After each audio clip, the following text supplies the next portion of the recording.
Welcome to the Irresistible You podcast. This is the place to get a dose of empowerment to create the life you crave and deserve. I'm your host, Amy Beltran, CEO and founder of Irresistible University. Through my podcast and signature coaching program, I teach women just like you how to ditch the body image issues, gain confidence, and lose the emotional weight to look and feel irresistible at any size. If you like the podcast, you're going to love my group coaching program. If you want to learn more about it, including the investment, what's included, get real client testimonials, and to sign up and enroll, please head over to irresistibleacing.com/course. That link is also in the show notes. Okay, guys, so here's what we're doing today. We are talking about the concept of the mental load. And as I'm saying this, I feel my heart racing. I can feel anxiety just bubbling up in my chest. I talked about this the other day on my Instagram stories, and this was not even the intention for the topic this week, but I had so many of you respond to those stories that I was like, okay, hold up. We need to talk about this, because that's part of the problem, is that we don't talk about the mental load, and we don't give it the weight that it deserves and the weight that it takes on us. And when I talk about mental load, this is something that predominantly affects women, I would say, especially women who are mothers, but you don't have to be a mom to carry the mental load when you are just kind of going through life, and especially when you're going through life with another person. But I can only speak from my perspective, and so as I'm talking today, my perspective and my mental load comes from the shoes, the very cute high heel shoes, of a woman who has 2 small children, a husband, a chihuahua, a house, and a business to run. So when I talk about it from my perspective, my mental load is very heavy. I feel like I have 100 tabs open in my brain at any given time, because there is so much that I am managing that is not seen necessarily, right? So before we really get into it, I want to just define what we mean when we say mental load so that we're all on the same page, okay? So when we say mental load, we are talking about the cognitive effort that is involved in managing your work, your relationships, your family, your household, your business. Mental load are all of these thoughts and questions and ideas and tasks that we are managing throughout the day, okay? And it's not just about the responsibility itself. This is what's important, guys. I want you to get this. It's also about the decisions and the thought process that has to be made before you even do the thing. That in and of itself is what takes up such a large mental load. It's not just the task. In the most simplest terms, the mental load, the way I think of it, is the emotional and the mental labor that we perform. It's all the mental and emotional labor that we perform on top of everything else we do in our lives. So I know some people are talking about this. Maybe you've never heard this term before. I don't know, but I guarantee you know the feeling that I'm talking about. That feeling of having all the tabs open in your brain. And I've really been feeling this lately, and I know why. And here's the thing. It's not even when something bad is happening. That's something that adds on to the mental load, but that's not what we're talking about here. The mental load that we carry isn't necessarily because there's negative, horrible things happening in our life. It's just us trying to manage our lives. So what are the types of mental load, right? It's all of the thoughts, all of the decision making, all of the planning about your job, your business, your family. And it's not just that broad. It's not just that generic. Because when I say family, then you have to break that down into the people within your family. And if you're a mom, chances are you're the person who is managing all the people in that family, right? And when we talk about managing the people, when you have kids, it's managing the doctor's appointments, the dentist appointments, the recreation, the games, the school schedule, the play dates, the medications, the sicknesses, just, all of those things. You're also managing through that little person's emotions, right? Like, you're having to manage through their feelings, their emotions, on a daily basis. And that's hard enough with one. It's even harder with two. And for those of you that are above and beyond two, like, girl, I don't know how you do it. I really don't, because it's a lot to manage. And I think about my brain. I give the analogy of like having all the tabs open in my brain. And I have talked about this one before, where it's kind of like my brain is a pizza, and that pizza has been cut in, 50 slices, because my attention is having to go in all of these different buckets. So family, don't just say family, like that breaks down to so many different things. And it's, again, let me just give an example, because this topic just gets me fired up. And okay. So doctor's appointment, dentist appointment. It pops in your brain. Oh my God, I got to make Kat a dentist appointment. Okay. So then that mental load is hanging over you. When I get these things that pop up, what I normally do, because for me, my personality is I'm a doer. I like to get shit done. And I sometimes want to get things done now, even though I have other things that I'm doing. So I have to put those things in my to-do list so that I don't forget, because the mental load, we don't always remember everything because we are carrying way too much. Have you ever had 20 plus tabs open on your computer before, and then your computer freezes and you have to restart it because it literally, like, your computers can't even handle having this many tabs open, let alone our brains, right? So when they have to have a dentist appointment, it's like that initial thought pops in the head. You start thinking about your schedule. You start looking at the calendar. You go, oh my God, I think the insurance changed this, right? So I think the insurance changed, and I'm not sure if their dentist is still covered with the new insurance plan. Let me go check that out. Okay. So then you go and you're like, shit, I don't remember the name of the dental company that we signed for, open enrollment. So you have to go and find that on the company website. You can't remember your login. You finally get into the company's benefits site and you're like, okay, it's, such and such dental. You're like, but I don't have a login for that. So you've got to create the login. You got to go on their website. You got to get the information before you even make the damn appointment. Now, this is just an example, but I know you probably see where I'm going with this, and I know that you can relate because you've been there, right? It applies to so many different things. I don't know if y'all heard that. Hang on. Just as I'm saying that, and I'm going over these examples, just as I'm giving you that example, I've got, Kat's insulin pump beeping because it's a pump change day. And I'm going to get into that in just a second, because managing a child with type 1 diabetes is like a whole pizza of its own, okay? So this mental load that we carry, it's not just the task, right? And majority of people that carry this, it's the women, it's the wives, it's the mothers, and listen, I'm not here to bash men by any means. And I will tell you, like, my husband, he is very involved. He is an amazing dad. He, does his share in the household as far as like responsibilities. He does laundry. He helps clean.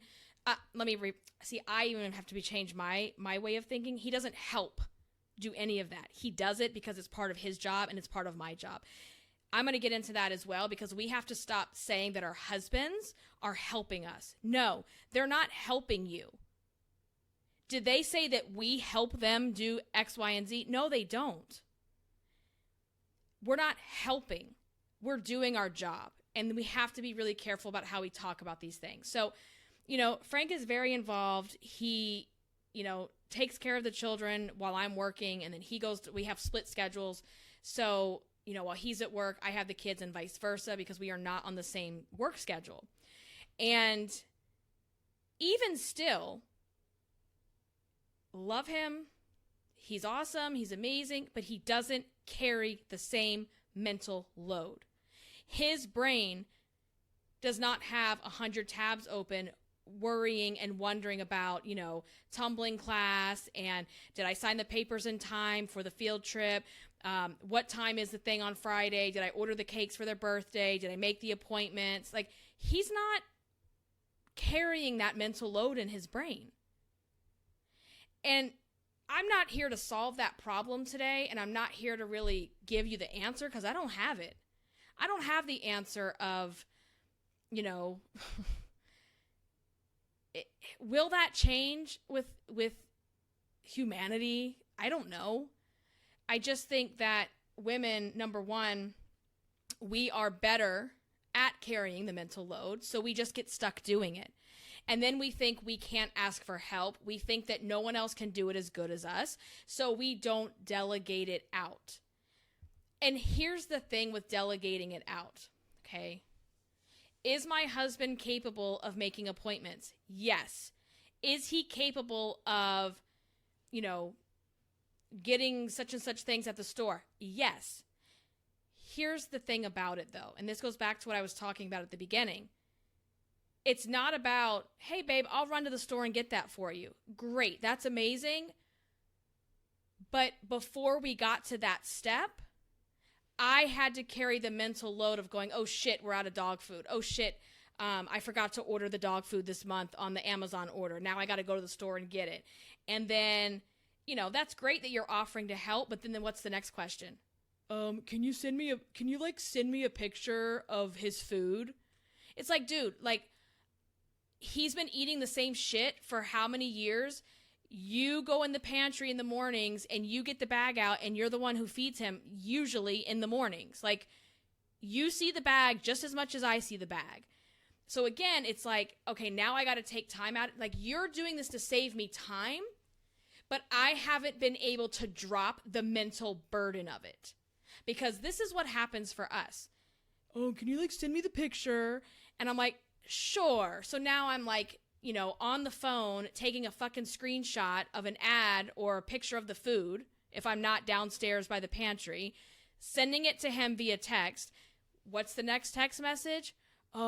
Is this it? Sends me a picture of what they have. And then let's say they don't have the food. So now he's like, well, they don't have it, but they have this or this. And now I still have to make the fucking decision because I don't know why.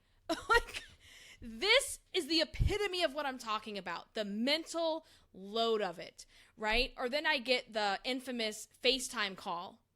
In the store, it's loud. The video is scrambled. I'm like, I can't even see what the shit you're looking at. I can't see it. The screen is scrambling. I don't know what you're looking at. Just fucking figure it out. Honestly. And we have had that conversation. We're like, you just need to figure it out. And I think because those of us who carry the mental load, those of us that are the doers, right? And let's face it, most moms, we're the doers in the relationship and in the dynamic. And we like things done a certain way. So it's almost in a way we've set, I think about this, we've set our husbands up to be so afraid of us that they're going to do the wrong thing. And then what are they going to have to hear? A bunch of shit, right? We're going to, oh my God, I can't believe you got the wrong food, blah, blah, blah, blah, blah, blah, blah, right? It's just the way your husband or your partner does the dishes may not be the way you do it. And I have learned in 10 days, it'll be 12 years of marriage. and 16 or 17 years together. Oh my God, that's so bad. I think it's 16. I have learned to just say, oh, thank you. Like when he does the dishes, right? Like, and I've also can remember a time in our relationship where we had those fights about, you need to do this and you need to do that, because he wasn't automatically helping. And then that I had that burden of like having to tell him to do certain things. And now, we've been together a long time. We've had a house together a very long time. We have children together. There's certain things like they just get done, right? But then there's those other things that are the appointments, the school schedule, the field trips, the tumbling, the gymnastics, the family vacations, all those like detail-y things. That's on me, right? And honestly, I don't know. I get torn on this because I know, number one, I'm better at doing those things. I'm very detail-oriented.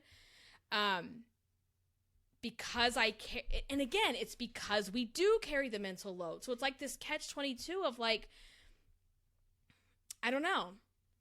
And a lot of this, I'm not really here to like answer or give you solid advice. I'm kind of just thinking it through myself, because I just wonder sometimes how we've got ourselves in that place. And so,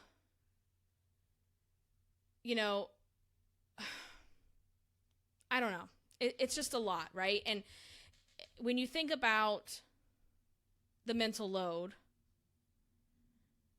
it's kind of like those memes that they have where they talk about how the mom is like, oh, I just love, it's so funny when I sit on the couch on Christmas in my robe and my coffee and I like smile watching my kids opening all the presents and also glancing over at my husband as he's in shock of what I bought, right? Like, because a lot of times we're the ones doing it all. They're not even involved in that. So it's a lot. And even when you have someone who is involved, who does their share, who, shares the responsibilities of the family in the house,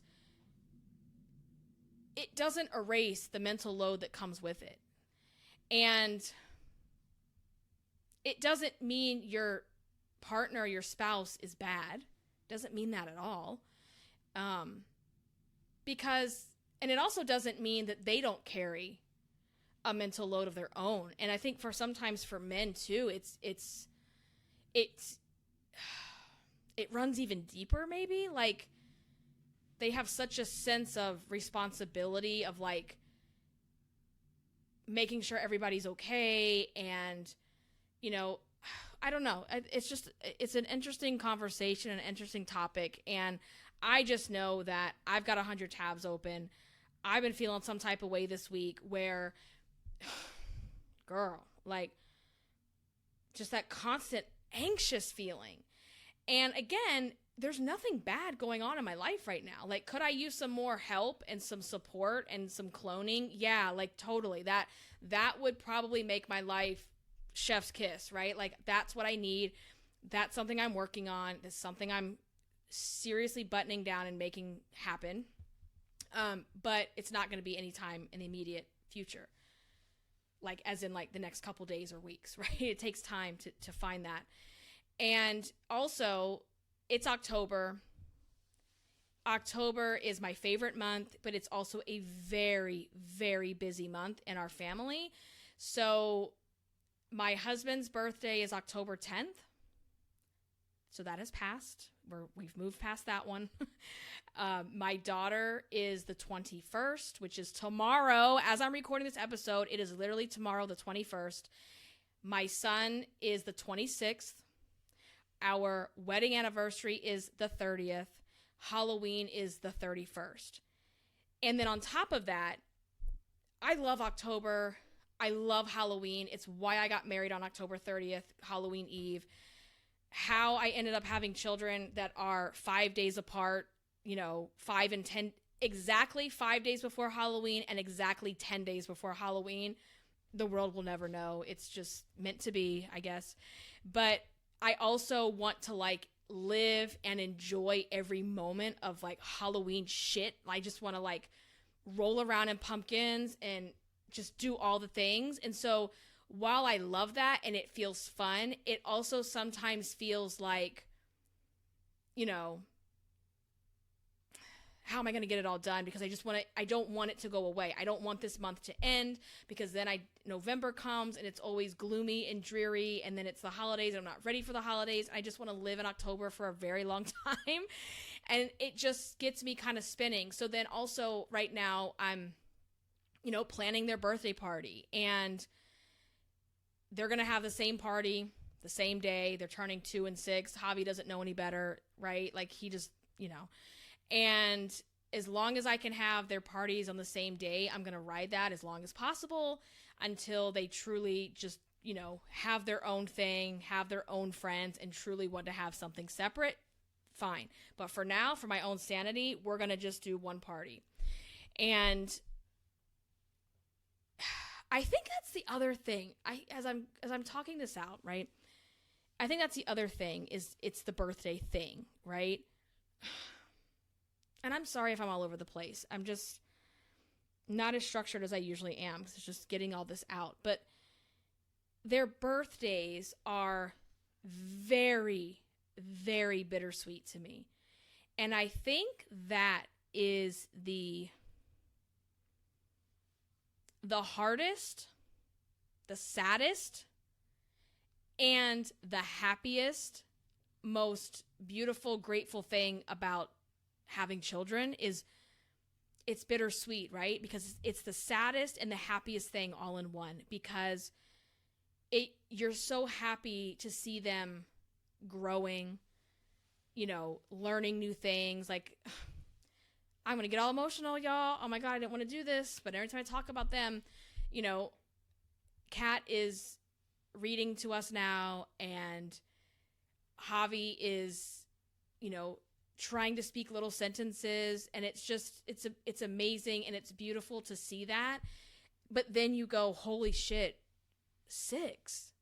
How is she 6 years old? I feel like I was literally just pregnant.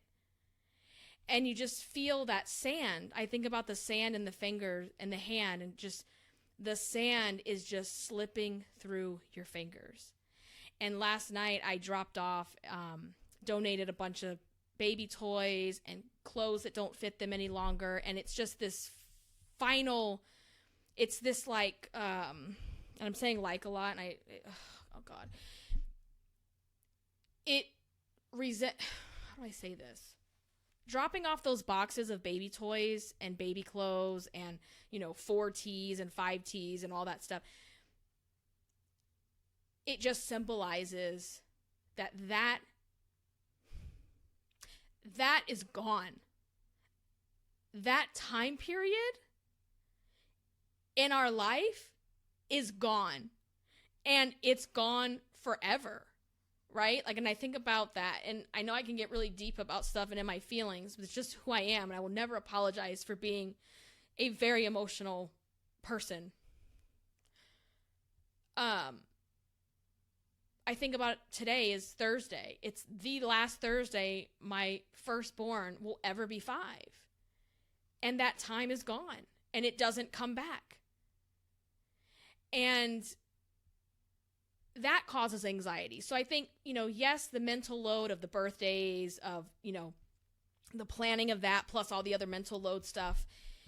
And then also just those bittersweet feelings of like, oh my God, like you only get one second birthday. You only get one 6th birthday. That's it.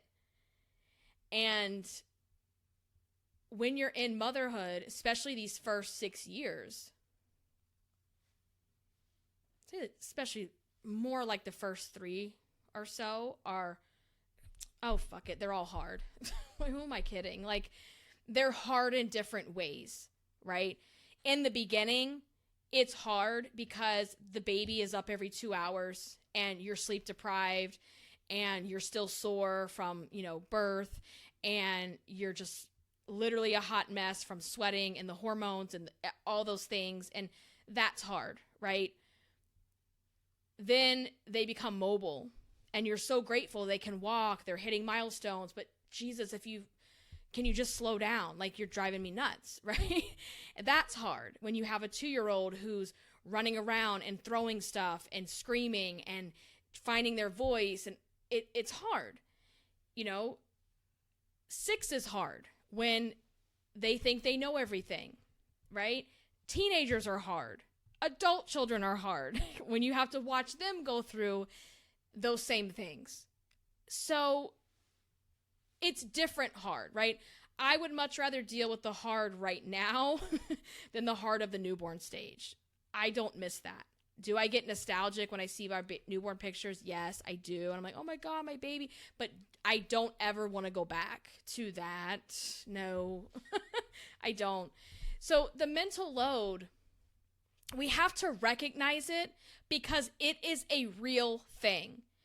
You may not be able to touch it, but you emotionally and mentally can feel it, right? And one of the things that's important, I think helpful for you to see the mental load is to get out a piece of paper and to start writing down every single thing that takes up space in your brain. And you will be shook when you see how long the list is. I mean, shook. And I don't want you to just write down, need dog food, right? Like, I want you to also think about the thinking and the planning around those things. And that's why for me too, like the more things that I can put on autopilot, the better. So for example, and normally dog food is one of them, but I have like the diapers, the wipes, the toilet paper, the dog pads, laundry detergent, dish detergent. I usually have, I have all of those things on an automated Amazon subscription service. So I don't think about, oh my God, we're out of diapers. Now, there are times where we run out of diapers before the next shipment. There's like this 3-day window, and I don't know why I haven't ordered 2 boxes at a time. Like, what's wrong with me? But for the most part, those things that I know we're going to need, I know they're going to get used. I don't want to have to spend my time thinking and planning it. It's just sitting on autopilot, and Amazon delivers it at my door, and we go about our lives, right? I have my groceries delivered. I have been doing grocery delivery before the pandemic made it cool. It has been a lifesaver as a mom. I remember having Kat, and she's like an infant laying in the bed, drinking a bottle, and I'm sitting there on my side ordering groceries to come to the house. Like, life changer, life-changing, game changer. Do it, do it, do it, do it. The more things that you can outsource, the more things that you can delegate that you don't have to think about. Because I don't have to go tell Amazon, okay, well, it's the Pampers Swaddlers size 7, the same diapers that you've been putting on him for how long now? Like, you know this, right? I don't have to explain that. It's already done. And that's just, it's helpful. The more help that you can get, take it, right? So the lawn service, like, we have people come and do our yard. Can my husband take care of it? Yes, absolutely he can. Do we have all the tools and the machinery to do it? Yes, we do. Do we want to spend our quality time together cutting grass and edging corners and taking care of a lawn? No, we don't. Our time together, quality time together, is limited. We have a very busy schedule. We have a very opposite schedule. And I am not going to give up precious time in our weekend to do yard work. For some of you, you think it's therapeutic. Do you? Okay? It is not therapeutic to me. Cleaning the house is not therapeutic to me, right? So find someone, a housekeeper, a house cleaner that can come help you at least once a month, every other week, whatever it takes. If you can't afford it, outsource the shit out of your life. Please, please do that, right? And there's just a lot of things. And I'm going to actually connect all this back because I know, Irresistible You, we talk about emotional eating, we talk about weight. How is that mental load connected to binge and emotional eating? How is it connected? Is it connected? You're damn right it's connected. Think about it. Think about that pizza brain, right? You have a pizza and it's not just cut in 12 slices. You got like 50 slices cut, okay? If that is how you are operating at all times, where is the space for you? Where is the mental capacity for you to get out of your routines, to get out of your old eating habits?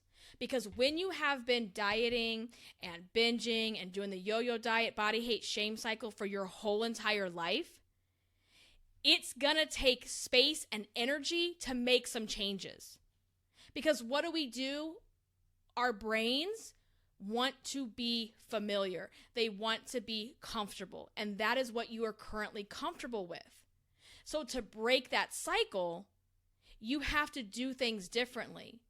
And when we're running in survival mode, we are carrying this god-awful heavy mental load. We do not have the capacity to have space to make those changes. And that is why we have to have this conversation. We have to talk about the mental load. We have to recognize that it is even a thing. Because if we don't recognize it's a thing, we can't make a decision and do something about it, right? So absolutely the mental load is connected to emotional eating. Because if you're carrying the mental load and you feel alone and you don't feel supported and you feel like you just are going to explode, I'm pretty sure you're emotionally eating to cope with that. So there is a major, major connection to both of those things. So,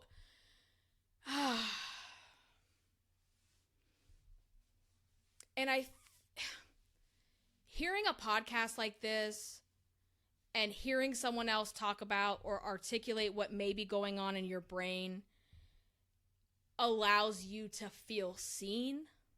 It makes you feel validated.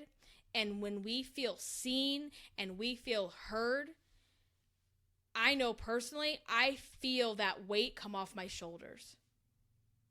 When my husband comes home and says, babe, what can I do to help? What can I take off your plate? Like, that just takes that weight off. And I mean, when I see other reels or blogs or videos or whatever of people talking about these things, it makes me feel like I'm not alone, because we're not. We all are feeling this in some level, right?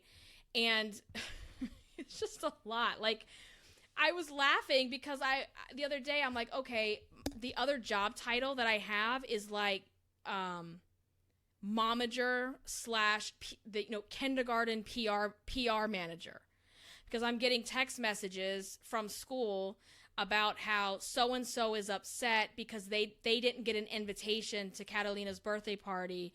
And I'm like, oh my God. So the kindergarten tea is just, I can't. And I'm like, well, that's funny because that person's parent is the very first one that RSVP'd to the party. Or the text messages, can Catalina have a play date with my friend, with my daughter, or blah. And I'm like, okay, now we're just like, momagers. I don't remember my parents managing fucking play dates and shit. Like, I'm sorry, that wasn't a thing in the 80s. You just opened the door and you got on your bike and you went outside and played. But now we have freaking play dates and shit. Like, it's just some next level stuff, guys. Like, I can't. And I really can't. I've been to a couple now. I don't even know how this happened because I just swore I was never going to be that person.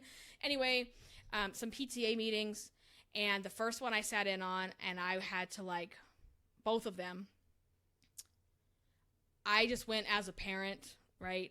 And I'm like biting my tongue because I'm listening to how they're doing certain things and how they're confused about doing certain things. And I'm thinking, I know exactly how to fix this. I know some good process improvement. You could eliminate like 3 steps if you just did it this way. And the doer, the Enneagram 8 in me is having to like bite my tongue because I don't have the capacity to get involved, right? I don't want to get involved because I don't have the capacity to do it. Long story short, I was asked to be the PTA room parent for her class. I said yes. It's just, it's fine. It's not the same as like being on the PTA where there's like all those things I'm talking about. I'm like, that's fine. I got this. I can handle that. But my plate is full, and it's managing a lot of stuff. It is managing a lot of stuff, a lot of people, a lot of feelings, a lot of emotions on top of me. Like, I'm a person too, right? Who manages me? Who sets up my appointments? Who washes my clothes? Who schedules my dentist appointments? Who schedules my days off? Who sets up play dates for me? Okay? Who sets up happy hours at the bar for me? Nobody, right? You got to remember, you're a person first. You are a woman.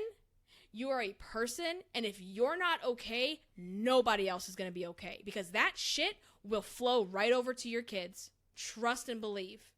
So you have to be okay too. And if we get caught in that resentment, that's a really bad place to be. It's like, I don't know. We can't stay there. We can't stay there. We just got to keep moving forward, and we have to delegate out what we can. And, you know, I've had a lot of moments in the past year where I have thought, who am I? Who have I become? I don't recognize me. And I know I have shared this with you guys in episodes where I'm just like, at times, like, I lost my mojo. I lost me. In the past year, little over a year,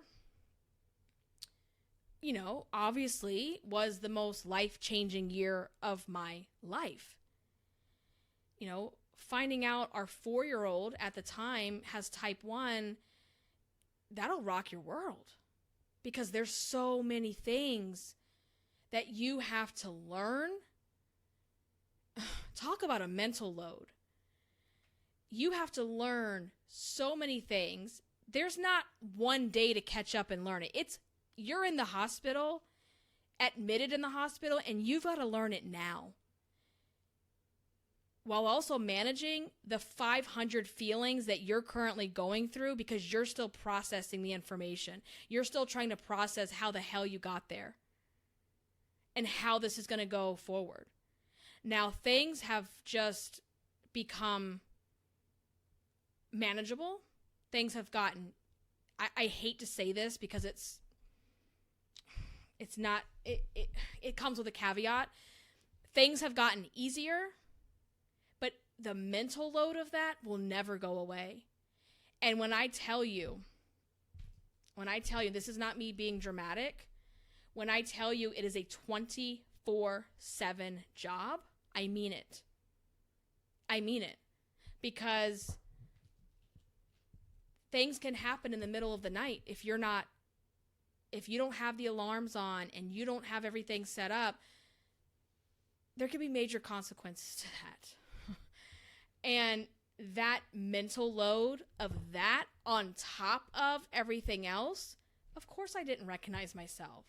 Of course I lost myself somewhere along the way. Of course I've had to build myself back up. This past year, I've really had to work on that. And I would say last year, 2021, was just a survival dumpster fire. Like, let's just survive each day. This year has gotten better, but I'm still not 100% where I want to be. And I read something that said, and it's so hard to like comprehend this number, but it said people with diabetes make an extra, so compared to a non-diabetic, someone who has diabetes makes around 180 to 300 extra decisions a day. So if you're a parent of a type 1 who is making all of those decisions. And on top of being a parent who worries, who's concerned, who, of course it's probably that many a day. I definitely have felt that. I have felt that many a times. And that will never go away. Will that get easier? It's kind of like a newborn. Yeah, it gets easier, but it gets harder and easier in different ways, because she'll be a teenager and I will still be concerned. I will still be watching the number. I will still be following her, glucose monitor and texting her and saying, hey, go drink a juice, or hey, you need to do a correction. You're a little bit high. Like that will never go away for me. And I don't want it to, because I don't want to not care. I care a lot. We both do, my husband and I, and it's just, so when I thought about, it's been really hard for me to be creative over the past year. I haven't been pumping out content and podcasts and videos at the level or capacity that I am used to, that I know I am capable of. And I would find myself beating myself up, thinking I'm lazy, thinking I'm, not good enough. The truth is, you're not lazy. You're overwhelmed. You're in survival mode. You're mentally overloaded. And that will come in waves, right? We're never going to get to a place where, our mental load is non-existent. That's not a possibility. But we have seasons of things in our life that are easier, and seasons of things in our life that are hard and harder. What I don't want you doing is I don't want you comparing problems. Mental load is mental load. Now, the mental load of having a newly diagnosed type 1 diabetic 4-year-old is a hell of a lot heavier than planning birthday parties, okay? Birthday parties are fun. It's exciting. There's still stress. There's still stress involved. There's still mental load involved. It still takes up space in my brain, right? But I'm not gonna deny myself that it's still stressful just because other things could be harder. Just like even some people think they're being helpful and finding out when your child gets diagnosed as type 1, well, it could be so much worse. Oh, okay, thanks. Like, that's really, really supportive, and that's really helpful in this moment. Like, don't say shit like that, okay? Obviously, anything could be worse, right? Anything could be worse. We can always have a worse situation. I want you to really take some time and recognize the mental load. And I want you to write it down. Like, when you can visually see and have your hand cramping up from doing all of the writing that this is gonna take, what happens is you can give yourself some grace. You're not giving yourself a pass. You're not telling yourself that you'll continue certain habits because of it. What you're doing is you're creating self-awareness. You're creating the self-awareness that this is a thing. It's a very real thing. And your brain has been preoccupied with a lot of other things. No wonder you're not meal prepping. No wonder you're not picking better choices, because you haven't given yourself time and space to rethink what those choices could be. Because you're running on autopilot, eating fast food and eating the shit that you've always eaten. So that's why it is so important. You have to create self-awareness in order to make massive changes to your life.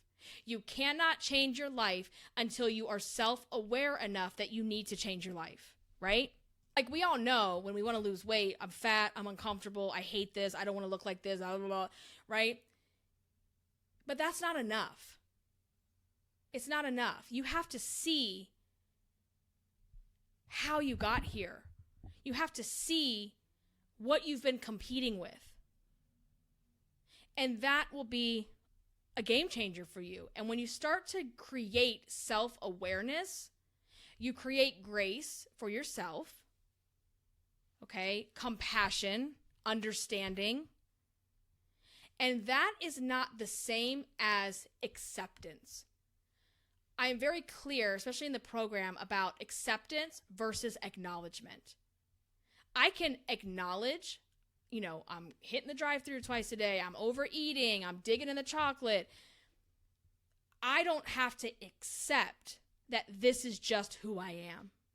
Because if I accept it, I think of acceptance as just, laying down and saying, nothing I can do about it. No, I can acknowledge it, give it some space, give it some breathing room, and say, okay, now that I've acknowledged that I have all these things going on, that I'm managing, that I'm worrying about, now what do I do about it? And so then when you got that list, it's like, okay, are there things on this list that really aren't important? Stop overcommitting to people. It's just like the PTA thing. Like, I'm not going to volunteer to fix your processes because I'm not going to do it just because I know I can. I don't have the capacity to take that on right now. Would it take me a limited amount of time to actually do the thing? Yes. But again, you have to think about the pre-planning, the thinking, the decision-making, and then doing the thing, right? It's just like, so I have worked in instructional design and adult learning and development since, 2003 at this point. So almost 20 years. 20 years. Oh my God, how is that possible? Anyway, so for 20 years, and I've worked on my own now for a few years. I've been on my own independently, and I love it.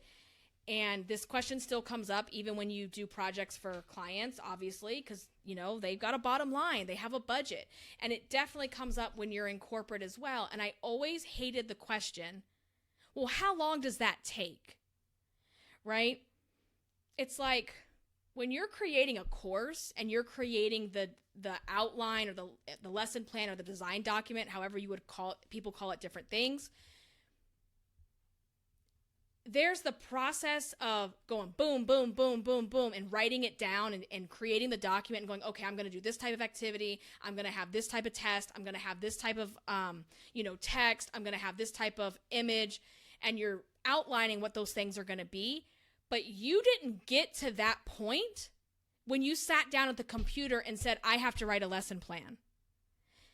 You had to ideate. You had to plant the seed. And I bet you spent time in the shower thinking of ideas, because we all get our best ideas in the shower, obviously. You spent time in the shower. You spent time on the way to work. You spent time on the way to the kids' game thinking and ideating on this thing that you're creating. And it doesn't have to be instructional design. It can be anything that you're creating. You don't just get to the computer and go, boom, this is what I'm going to write about. It doesn't work that way. So the process of writing the document might be 8 hours from start to finish. But that is not taking into consideration the ideation, the creativity, the space that is required to be creative. You cannot be creative when you have no white space in your life. You cannot be creative when there is no white space left in your life. Where will that creativity come from? When you are burdened by, I got to get this, I got to pick up this, I got to go to here, the kid's got an appointment here, oh my God, did I pay that bill? Oh my God, the taxes are due. Like, you can't. You can't. And it's not because you're not creative. It's not because you're lazy. It's because you're fucking overwhelmed. That's why. You're not lazy because you're not losing weight. You're not lazy because you're not going out for walks. You're not lazy because you're still losing the same 20 pounds over and over again. You're overwhelmed, and you need to set your priorities. You need to become self-aware. You need to prioritize what is important. And you got to go through that list, and you got to figure out what can come off of this list. Like I said before, stop overcommitting to shit that you don't want to do in the first place. I'm going to be the first one to tell you, I will never be the parent who makes things. I am not making shit to bring to school. I am not making cupcakes. I am not making cookies. Girl, I will cater your whole party. I will go to the bakery and buy you the most extravagant cupcakes with glitter and shit all over them. I'm not making them. That like conviction in my voice comes from extreme self-awareness of knowing my limitations, what I'm good at and what I'm not good at. I'm not good at cooking. I am not good at baking, nor do I enjoy it, nor am I willing to spend my free time doing something like that. For someone else, that's their jam, and that's cool, right? You know, you want me to create a process? I got you. I can do that. I like it. I enjoy it, and I can do it fast, right? But I'm just not doing it right now because I ain't got time for that. But you know where I'm going with this. Like, you have to know yourself in order to manage yourself. And how the hell can you get other people on board to help out and take away that load if you don't even know what you need in the first place? You know, so you've got to just really get comfortable with also asking for help. And so like Frank and I'll have these conversations where we sit down and I'm like, okay, here's what's going on this week. Here's what we got. And we're like, okay, you're doing this. I'm doing that. Boom, boom, boom, boom, boom, boom, boom. You got to have those conversations. And if you are with someone who is not willing to have that conversation or is not they're not taking the burden away, they're doing their part. They're doing their job. And if they're not doing their job and they are not being responsible to the family, to the children, to you, that's a whole nother topic. Because ain't nobody got time for that shit. Like, I would rather do shit on my own and be alone than be with someone like that. And I'm talking about you've had that conversation, you've talked to that, like they're just not, they act like they're doing you a favor.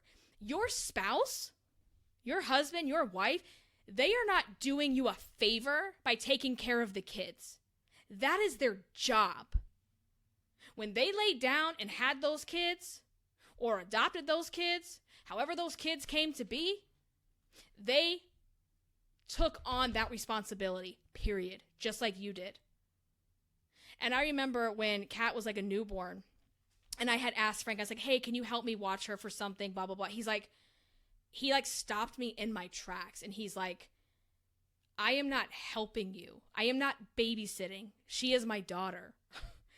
And that was just so like profound to me in that moment because it's like he knew the assignment right from day one. Like, I am not a babysitter. I am not helping my wife with our kids.